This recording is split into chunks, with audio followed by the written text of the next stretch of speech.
అందరికీ నమస్కారం. నా పేరు రమ. డాన్ మొగుడు 54వ భాగం. రచయిత తనూషా రెడ్డి గారు. తనలో తాను పిచ్చిగా మాట్లాడుకుంటూ నవ్వుతున్న నయనం చూసి ఆ తల్లి గుండె తట్టుకోలేక ఏడుస్తూ వెళ్ళిపోతే మధు గారు ఏడుపు ఆపుకోలేక లోపలికి వెళ్ళి నయనా అని పిలుస్తారు. వెనక్కి తిరిగి చూసింది నయన. ఎవరితో మాట్లాడుతున్నావని అడిగారు ఆవిడ.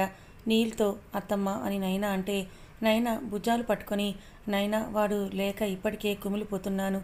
నిన్ను మా బిడ్డగా చూసుకుంటూ బ్రతకాలని అనుకున్నాను. నువ్వు కూడా ఇలా అయిపోతే నేను తట్టుకోలేను నైనా. నీళ్ళు లేడు. నిన్ను ఒక పిచ్చిదాన్ని చేసి నాకు కడుపు కోతను విధించి వెళ్ళిపోయాడు. హీఈస్ నో మోర్ నైనా అని కన్నీటితో అంటారు ఆవిడ. అత్తమ్మ కోపంగా వచ్చిన నయన గొంతుకు మధు గారు తలెత్తి చూస్తారు. నా నీళ్ళు నాతోనే ఉంటే ఏంటా మాటలు? ఇంకోసారి ఇలా మాట్లాడితే నేను మీతో మాట్లాడనని చెప్పేసి పిల్లో తీసుకొని బాల్కనీలోకి వెళ్ళిన నయన పాప అనుకొని అందులో తన బిడ్డను చూసుకుంటోంది. మధు గారికి గుండె పట్టేసినట్టుగా అనిపిస్తుంటే ఏడుస్తూ వెనుతిరిగారు. ఇంట్లో అందరికీ ముద్ద దిగడం లేదు. నయన పరిస్థితి చూసిన మహేంద్ర గారు డాక్టర్ని ఇంటికి పిలిపించారు. చెక్ చేసిన డాక్టర్ మెంటల్ బాగా స్ట్రెస్లో ఉందని, ఒక ఇల్యూజేషన్లో బ్రతుకుతోందని చెప్పారు. దీనికి ట్రీట్మెంట్ ఏంటి డాక్టర్ అని కంగారుగా అడిగారు శైలేంద్ర. ఇలాంటి కండిషన్ వచ్చిన వాళ్ళకి లైఫ్ టైం మెడిసిన్ ఉంటుందండి. లేదా మీ అమ్మాయి పిచ్చిదని అంటుంటే నా కూతురికి పిచ్చి అంటే నిన్నేం చేస్తానో నాకే తెలియదని ఆవేశంగా ఆ డాక్టర్ కాలర్ పట్టుకున్నారు శైలేంద్ర. మహేంద్ర గారు సర్ది చెప్పి డాక్టర్ను అక్కడి నుంచి పంపించి వేసి, ఆవేశపడకండి, కొన్ని రోజులకు తను కోలుకుంటుందని అంటారు బాధగా. ఎలా కోలుకుంటుందండి? గాయం చేసింది మీ అబ్బాయే కదా, ఇంకెలా కోలుకుంటుంది? బిడ్డను భర్తను ఒకేసారి పోగొట్టుకుంది నా కూతురు, ఇంకెలా అది బ్రతుకుతుందని కూతురి కోసం కన్నీళ్లు పెట్టుకున్నారు శైలేంద్ర గారు. ముందే బాధలో ఉన్న ఆయన ఏమని చెప్పగలరు? మౌనంగా ఉండిపోయారు. ఇంకో 4 రోజులు గడిచిపోయాయి. నైనా కిందకు రావడం కూడా మానేసింది. గదిలోనే ఉంటూ తనలో తను నవ్వుకుంటూ మాట్లాడుకుంటూ పాప పాప అన్న భ్రమలో బ్రతికేస్తోంది. తల్లిగా సుమిత్ర కుమిలిపోతూ ఉంటే అన్నం నీళ్లు కూడా మానేసిన కూతురి కోసం గదిలోకి వెళ్ళింది. బెడ్ మీద కూర్చొని పక్కన పిల్లోని ఉంచి బ్లాంకెట్ని కప్పి జోకొడుతోంది. నైనా బొంగురుపోయిన గొంతుతో పిలిచింది సుమిత్ర. సుమిత్రను చూసి వెళ్ళిపో అమ్మా, నాకెవరు ఇక్కడికి రావడం ఇష్టం లేదు. నీల్ నీల్ అని పిలుస్తూ నీల్ ఎక్కడున్నాడు, ఎప్పుడొస్తాడని ఏడుస్తూ అరుస్తోంది నైనా. నీల్ బాబు ఇంకా లేడు, రాడు కూడా, చచ్చిపోయాడు. అర్థం చేసుకోవే నైనా. కూతురుని అలా చూడలేక ఆవిడ ఏడుస్తూ అంటుంది. తల్లిని కోపంగా చూసి పక్కనున్న యాంటిక్ పీస్ను నేల మీద విసిరి కొట్టింది నైనా. వెళ్ళిపో, నా నీళ్ళకేం కాలేదు, తను వచ్చేస్తాడు, వెళ్ళిపో అని గట్టిగా అరుస్తోంది నైనా. వెళ్తాను నైనా, కాస్త అన్నం తినవే, వెళ్ళిపోతానని సుమిత్ర బతిమాలితే ప్లేట్ను కూడా విసిరి కొట్టి వెళ్ళిపో అని గట్టిగా అరుస్తుంది నైనా. సుమిత్ర బయటకు వచ్చేస్తే, అన్నయ్య నా కూతుర్ని మామూలు మనిషిని చేయలేరా అని కన్నీటితో ప్రాధేయపడుతూ అడుగుతుంది. అది నా చేతుల్లో ఉంటే, మా ఇంటి మహాలక్ష్మి ఇలా ఉంటే చూస్తూ ఊరుకుంటానా అమ్మ అని ఆయన బాధగా అంటారు. శైలేంద్ర గారు నా కూతుర్ని నా ఇంటికి తీసుకుని వెళ్ళి మామూలు మనిషిని చేసుకుంటానని నయనను బలవంతం మీద ఇంటికి తీసుకుని వెళ్తారాయన. మరుసటి రోజు ఉదయమే అగ్రహారంలో ఆడవాళ్ళు మొగుడు పోయాక కూడా సూత్రాలు తీయకుండా ఉంటే అరిష్టం అని అంటూ సుమిత్రతో బామ్మతో అంటారు. పుట్టెడు దుఃఖంలో కుమిలిపోతూ ఉన్న వాళ్ళు నయన వైపు చూస్తారు. శూన్యంలోకే చూస్తూ ఏవో మాటలు చెప్పుకుంటూ ఉంది నయన. సుమిత్ర కన్నీళ్లు తుడుచుకొని నయన దగ్గరికి వెళ్ళి రా నాతో అని అంటూ తనని ఇంటి మధ్యలోకి తీసుకొని వచ్చి నీళ్ల బిందెతో నీళ్లు కుమ్మరిస్తుంది. ఏం చేస్తున్నావు సుమిత్ర నువ్వు అని బామ్మ అంటుంటే, ఎప్పటికైనా జరగాల్సిందే కదా అత్తయ్య, నిజం ఇది గ్రహించాలి. నీల్బాబు లేడన్న నిజంలోకి రావాలి. నా కూతురికి ఏ పిచ్చి లేదని తేలాల్సి ఉంది పిన్నిగారు అని ఏడుపు నాపుకొని పక్కకొచ్చి నిలబడింది సుమిత్ర. నయన తల్లిని చూస్తుంటే చేతికున్న గాజులు పగలగొట్టిన ఆ పెద్దావిడ బొట్టు చెరిపేసి మెడలో తాలిని బయటికి తీసింది. నయన తాలిని చూసి ఆ పెద్దావిడను వెనక్కి తోసి, తాలిని తాకితే చంపేస్తాను, వదులు అని పైకి లేచి వెనక్కి అడుగులు వేస్తూ, ఎవరూ దగ్గరికి రావద్దు, నా నీళ్ళకి ఏం కాలేదు, తను వచ్చేస్తాడు, నేను వెయిట్ చేస్తానని గదిలోకి వెళ్ళి తలుపులు బిగించుకుంటుంది. సుమిత్ర తలను అరచేత్తో కొట్టుకుంటూ, అయ్యో భగవంతుడా, నా బిడ్డ ఏం ద్రోహం చేసిందని దానికి ఈ తలరాత రాశావని ఏడుస్తుంటే బామ్మగారి పరిస్థితి కూడా అలాగే ఉంది అమ్మ అని సహస్ర కూడా తల్లిని పట్టుకొని ఏడుస్తుంది. గుడికి ఆవేశంగా వెళ్ళిన శైలేంద్ర గారు అమ్మవారిని చూస్తూ, నిరంతరం నీ సన్నిధిలోనే గడిపాను కదమ్మా, నా కూతురు జీవితాన్ని ఎందుకు చదివేశావు అని కన్నీటితో గంభీరంగా ఉన్న అమ్మవారిని చూస్తూ ప్రశ్నించిన ఆయన అక్కడి నుంచి సుబ్రహ్మణ్యం శాస్త్రి గారి ఇంటికి వెళ్తాడు. రా శైలేంద్ర అని ధ్యానంలో ఉన్న ఆయన అంటే నా కూతురి జాతకం నేను చూశాను, మీరు చూశారు కదా స్వామి. దీర్ఘ సుమంగళి యోగం ఉందని చెప్పారు కదా, మరి ఎందుకు దానికి ఈ వైరాగ్యం వచ్చిందని అడుగుతారు ఆయన. మనం ఊహించినట్టు అన్నీ జరిగితే ఇంకెందుకు దేవుడు శైలేంద్ర అని ఆయన అంటే, శైలేంద్ర గారు బాధగా చూస్తూ, ఇంతవరకు నేను చెప్పిన ఏ జాతకం ఎవరికి తప్పలేదు, ఇదెలా తప్పవుతుంది అని ఆయన ప్రశ్నించారు. సుబ్రహ్మణ్యం గారు చిన్నగా నవ్వి, అంతా ఈశ్వరిచ్చే అని అన్నారు. నేను నమ్మిన దేవుడే నా కూతురు తలరాతనిలా రాశాడా? అది పూజించే కామాక్షమ్మ స్వయంగా దాని పసుపు కుంకాలను లాగేసుకుంది. దేవుడంటే నమ్మకం నాకు పోయింది. ఇంకెవరికి నేను జాతకం చెప్పనని వెళ్ళిపోతారు. బాధగా శైలేంద్ర గారు. రోజులు గడుస్తున్నాయి. నయన గతి ఇంకా దిగజారిపోతూ ఉంది. మహేంద్ర గారు పెద్ద పెద్ద డాక్టర్స్ను పిలిపించి చూపిస్తారు, కానీ అందరూ ఒకే మాట, మెంటల్లీ అండ్ ఫిజికల్లీ వీక్ లేని కూతుర్ని భర్తను ఉన్నట్టు ఊహించుకుంటూ మాట్లాడుతూ పిచ్చిదయ్యిందని డైరెక్ట్గా చెప్పలేక ఒక ఇల్యూషన్లో బతుకుతుందని చెప్పేశారు. మధు గారి ఆరోగ్యం మళ్ళీ చెడిపోయింది. అన్నీ చూస్తున్న ఆసిఫ్ సార్ మీతో మాట్లాడాలని మహేంద్ర ముందు నిలబడతాడు. మాట్లాడడానికి ఇంకేం మిగిలింది ఆసిఫ్, నువ్వు తిరిగి ముంబై వెళ్ళిపో, పెళ్లి చేసుకొని నువ్వైనా సుఖంగా ఉండు అని అంటారు మహేంద్ర. కుదరదని తేల్చి చెప్పిన ఆసిఫ్, అసలు ఆ రోజు ఏం జరిగింది సార్? బాయ్ కోసం వెళ్ళిన మీరు ఒకరోజు తర్వాత వచ్చారు. ఆ 24 గంటల్లో అసలు ఏం జరిగింది? ఇది పక్కా ట్రాప్ అని తెలిసి కూడా నక్కలు వేటాడి చంపకుండా ఎందుకు మౌనంగా ఉన్నారు? బాయ్ చివరి చూపు కూడా చూసుకుని లేని విధంగా వెళ్ళిపోయారంటే నేను నమ్మను. 100 మంది ఎదురొచ్చిన బెదరని గుండె. నీల్ బాయ్ అంటే షేర్, ఆ పేరు చాలు నా కొడుకులకు ప్యాంట్ తడిసిపోవడానికి. అలాంటిది ఆ కుక్కలు బాయ్ని ఏం చేయలేవు. ఏం జరిగిందో చెప్పండి అని అంటాడు ఆసిఫ్. ఆసిఫ్ భుజం తట్టిన మహేంద్ర గారు, కాలం ఎప్పుడు మన వైపే ఉండదు ఆసిఫ్ అని ముందుకెళ్ళి, నీ మొబైల్కి వచ్చిన అడ్రస్కు ఒంటరిగా వెళ్ళు, లేకిన్ కుష్ ఖబర్ లేనా అని ఆయన అంటాడు. ఆసిఫ్ మొహంలో ఒక ఆశ కనిపిస్తే, జరూర్ గేమ్ అభి బాకీ హే సార్, నా కొడుకులను తరిమి తరిమి చావుభయం చూపించి చంపాలని అంటాడు కోపంతో. నువ్వు కాదు, నేను కాదు, ఆట ఎవరిదో వాళ్ళే ఆడాలి, వాళ్ళే గెలవాలి. Keep it secret.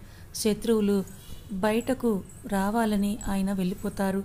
రాత్రి ఎప్పుడెప్పుడు అవుతుందా అని ఎదురు చూస్తూ ఉన్నాడు ఆసిఫ్. మధు గారు చూసుకుంటూ సుమిత్ర ద్వారా నయన పరిస్థితిని తెలుసుకుంటూనే ఉంటారు మహేంద్ర గారు. మరుసటి రోజు నయన కోసం తలుపు తెరిచిన సుమిత్రకు నయన అక్కడ లేకపోవడం చూసి ఇల్లంతా వెతికినా కూడా ఆమె ఎక్కడా కనిపించదు. శైలేంద్ర గారికి విషయం చెప్తే చుట్టుపక్కల వెతికిన ఆయనకు ఎక్కడా కనిపించదు నయన. విషయం మహేంద్ర గారి వరకు వెళ్తే ఇప్పటికే ఆయన లోపల అగ్నిపర్వతాన్ని మొండిగా మోస్తున్న ఆయనకి నయన కనిపించలేదన్న వార్త ఇంకా కంగారును పుట్టిస్తే బయటకి విషయం పొక్కకుండా గార్డ్స్ను చెన్నై నగరాన్ని జల్లెడ పట్టిస్తాడు. మధు గారికి మళ్ళీ పాత మహేంద్ర గారు కనిపిస్తుంటే మహేంద్ర అని బాధగా పిలుస్తారు. నయన ఎక్కడున్నా సేఫ్గా ఇంటికి తీసుకొస్తాను మధు, టెన్షన్ పడకని ఆయన అంటే, నాకు నా కొడుకు కోడలిద్దరూ కావాలి, తెచ్చివ్వగలరా అని అడుగుతుంది వీక్గా ఉన్న ఆవిడని చూస్తూ. నా చేతుల్లో లేనిది చేయడానికి నేనేమి నువ్వు పూజించే దేవుణ్ణి కాదు మధు అని గంభీరంగా చెప్పి వెళ్ళిపోతారు ఆయన. నయన జాడ 2 రోజులైనా దొరక్కపోతే శైలేంద్ర గారు పోలీస్ స్టేషన్కు వెళ్ళి కంప్లైంట్ని ఫైల్ చేస్తారు.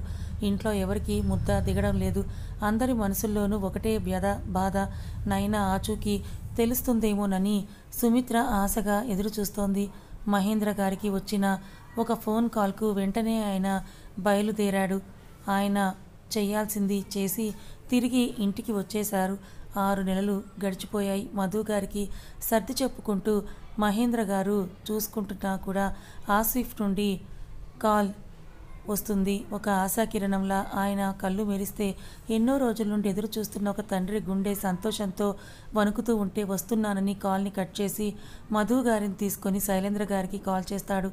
అర్చకత్వం కూడా మానేసి మొండిగా రాయిలా బ్రతుకుతున్న ఆయనకి మహేంద్ర గారు చెప్పింది విన్నాక భార్యను తొందర చేస్తారాయన. 20 నిమిషాల్లో సుమిత్రను శైలేంద్ర గారిని తీసుకొని మహేంద్ర గారు ఎయిర్పోర్ట్కు చేరుకుంటే నాయక్ ఎదురొచ్చి, సార్ జెట్ రన్వే మీద రెడీగా ఉందని అంటాడు.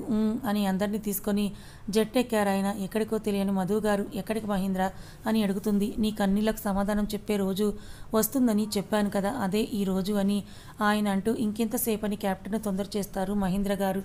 అర్థం కాక చూశారు మధు గారు భర్తని. సుమిత్ర గారు కూడా అదే అయోమయంలో ఉంటే అర్ధరాత్రి ల్యాండ్ అయిన జెట్కు కార్ రెడీగా ఉంటే కార్ మరో 30 నిమిషాల తర్వాత ఒక మల్టీ స్పెషాలిటీ హాస్పిటల్ ముందు ఆగింది. ఇక్కడికి ఎందుకు తీసుకొని వచ్చారు అని అడుగుతూ ఆశ్చర్యంగా మధు గారు నయన ఉందా అని అంటూ మహేంద్ర గారిని అడిగితే చెప్తాను పద లోపలికి అని అంటూ లోపలికి తీసుకొని వెళ్ళిన మహేంద్రకు ఎదురుగా వస్తాడు ఆసిఫ్. కుష్ ఖబర్ సార్ అని ఆసిఫ్ నవ్వితే అతని భుజం తట్టి రూమ్లోకి వెళ్ళి తలుపు తీసి అడ్డు తొలగుతారు మహేంద్ర గారు. బెడ్ మీదకున్న నీళ్లు చూసి వెంటనే మధు గారికి తల్లి పాసంతో కన్నీళ్ళు ఆగటం లేదు. సుమిత్ర గారు శైలేంద్ర గారు కూడా అలాగే చూస్తూ ఉంటే ముందుకు చేరుకున్న మధు గారు, నీల్ నా బంగారం అమ్మని వచ్చాను, ఒక్కసారి చూడరా నన్ను అని మొహమంతా తడుముతూ ఛాతీపై ఉన్న కట్టును వైర్స్ను చూసి ఎందుకు నా కొడుకు నన్ను చూడట్లేదు మహేంద్ర అని అడుగుతాడు ఆవిడ. కామ్ డౌన్ మధు, చెప్తానని మహేంద్ర గారు సుమిత్రను చూసి నా కోడల అదృష్టం గొప్పదమ్మా అని అంటే సుమిత్ర ప్రేమగా నీల్ తల నిమిరితే శైలేంద్ర గారు ఏమైంది మహేంద్ర గారు అని అడుగుతుంది. బయటికి పదండి మీతో మాట్లాడాలి అని మహేంద్ర గారు బయటకు నడిస్తే వెనకాలే నడుస్తాడు శైలేంద్ర గారు కూడా. మేడం ఎందుకు డిస్టర్బ్ చేస్తున్నారు, ఇదే ఐసీయూ, బయటికి వెళ్ళండి అని డాక్టర్ అంటే సుమిత్ర మధు గారు కూడా బయటకు వచ్చేస్తారు. క్లోజ్ చేస్తున్న డోర్ నుంచి చూసిన మధు గారికి కన్నీళ్ళు ఆగట్లేదు. సన్నబడిన దేహంతో లోపలికి పోయిన కళ్ళతో స్పృహ లేకుండా ఛాతీ మీద కట్టు, తలకి కట్టుతో నీళ్ళు ఉంటే ఆసిఫ్ను చూసి ఏమైంది ఆసిఫ్ నా బిడ్డకు అని అడుగుతారు మహేంద్ర గారు. నా కూతురు నైనా అల్లుడు గారు ఇలా అవడం ఏంటి అని బాధగా అడుగుతారు శైలేంద్ర గారు. చెప్తాను అని ఆయన ఆ రోజు జరిగింది చెప్పడం మొదలు పెడతాడు. మహేంద్ర గారు వెళ్ళేసరికి రక్తంతో తడిచి నేల మీదకు ఒరిగిన నీళ్లు చూడగానే తండ్రి రక్తం మరుగుతుంది. మధు గారి కోసం అన్నింటికీ దూరంగా ఉంటున్న ఆయన కొడుకు కోసం క్షణం కూడా ఆలోచించకుండా గన్స్తో ఫైరింగ్ స్టార్ట్ చేశారు. అప్పటికే రషీద్ నీళ్లను దెబ్బతీశానన్న ఆనందంతో మహేంద్ర గారిని తప్పించుకొని వెళ్ళిపోతే నీళ్లు కార్లో హాస్పిటల్ తీసుకొని వెళ్ళాలని చూస్తారాయన. డాడ్ లిజన్, నయనకి ఏం అవ్వకూడదు, ప్రామిస్ మీ, నేను లేకున్నా తనని ఒంటరిగా వదలమని తన చేతిని చాపుతాడు నీల్. తనకేం కాదు, నా ఇంటి మహాలక్ష్మిని నేనేలా వదిలేస్తాను నీల్, ముందు హాస్పిటల్కి వెళ్తామని డ్రైవర్ను తొందర చేస్తారు మహేంద్ర గారు. డాడ్ ఇక్కడికి వద్దు, గోవాకు తీసుకొని వెళ్ళండి, నేను ఒకవేళ చనిపోయినా బ్రతికినా చనిపోయినట్టే అందరినీ నమ్మించండని నీల్ అంటాడు. నీకేమీ కాదు నాన్న, నాకు అర్థమైంది నీల్ అని మహేంద్ర గారు డాక్టర్ని పిలిపించి అక్కడ అతనికి ట్రీట్మెంట్ని చేయిస్తూ గోవాకి చేరుకుంటారు. అప్పటికే నీల్ రక్తం చాలా వరకు పోవడం వల్ల ఛాతీలో దిగిన బుల్లెట్, తలలో స్కెల్టర్ డ్యామేజ్ అయ్యేలా తగిలిన గట్టి రాడ్ దెబ్బ, అక్కడక్కడ చిన్న చిన్న దెబ్బలతో ఉన్న నీల్ను ఆయన చెక్ చేసి డాక్టర్ కాపాడలేమని చేతులు ఎత్తేస్తారు. భయంతో అదురుతున్న గుండెతో తండ్రిగా మహేంద్ర గారు నీల్ దగ్గరికి నడిచి, నాన్న అవతల నైనా నిన్నే కలవరిస్తోంది, ఇప్పుడు నీ ప్రాణమే తన ప్రాణం నిలబెడుతుంది, త్వరగా కళ్ళు తిరుగురా, ఆ పిచ్చి పిల్ల నీకోసమే చూస్తోందని బాధగా చెప్పి ఆయన ఆ రోజంతా అక్కడే ఉండి మరుసటి రోజు నయన దగ్గరికి నడుస్తారు. గాల్లో దీపంగా ఉన్న నీల్ ప్రాణానికి మహేంద్ర గారు ఎవరికీ చెప్పకపోతే ఒక ఆపరేషన్ చేసి ఇంకో ఆపరేషన్ రిస్క్ కాబట్టి 3 నెలల తర్వాత నీల్ ట్రీట్మెంట్కు రెస్పాండ్ అవుతున్నప్పుడు ఇంకొకటి చేస్తారు. అయినా స్పృహలోకి రాని నీల్ కోసం ఆతృతగా చూస్తున్న సమయాన నయన ఇంట్లో నుంచి మిస్ అవుతుంది. ఇదే జరిగింది శైలేంద్ర గారు అని మహేంద్ర గారు అంటే, నా కూతుర్ని ఎక్కడ దాచారు, నేను చూడాలని ఆయన అంటారు. ఇప్పుడు వద్దు, కానీ మీ కూతుర్ని మళ్ళీ పాత నయనగా మార్చి మీ ముందు నీల్ మాత్రమే నిలబెట్టగలడు, ధైర్యంగా ఉండండి. నా కొడుక్కి రాత్రే స్పృహ వచ్చిందని ఆసిఫ్ ఫోన్ చేయగానే నాకు ఊపిరి ఆడుతోంది అని అంటారు మహేంద్ర గారు. గది దగ్గరికి కదిలారు శైలేంద్ర గారు, మహేంద్ర గారు.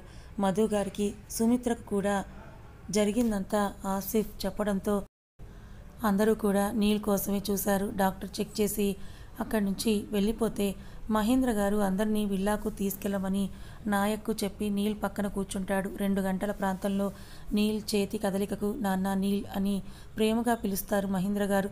రెప్పలను భారంగా తెరిచిన నీల్ డాడ్ అని చిన్నగా అంటే చేతిని గట్టిగా హోల్డ్ చేసి యువర్ బ్యాక్ అని కన్నీరు పెట్టుకుంటూ కూడా నవ్వుతారాయన. చిన్నగా స్మైల్ చేసిన నీల్ నోటి నుండి నీరసంగా వచ్చే ఒకే ఒక మాట, నయన. కథ ఇంకా ఉంది, కథ ఇంకా ఉంది. మరి నీల్ ఆరోగ్యం కుదుటపడినట్టేనా? మరి నైనా ఎక్కడికి వెళ్ళిపోయింది? మరి నైనా పిచ్చిదైపోయింది కదా, తనని మామూలు మనిషిని నీల్ చేయగలడా? అసలు నీల్ నైనల కూతురు ఏమైంది, నిజంగానే చనిపోయిందా? తెలుసుకోవాలనుకుంటే మన ఛానల్ని ఫాలో అవ్వండి. కథ నచ్చితే లైక్ చేయండి. Thank you so much.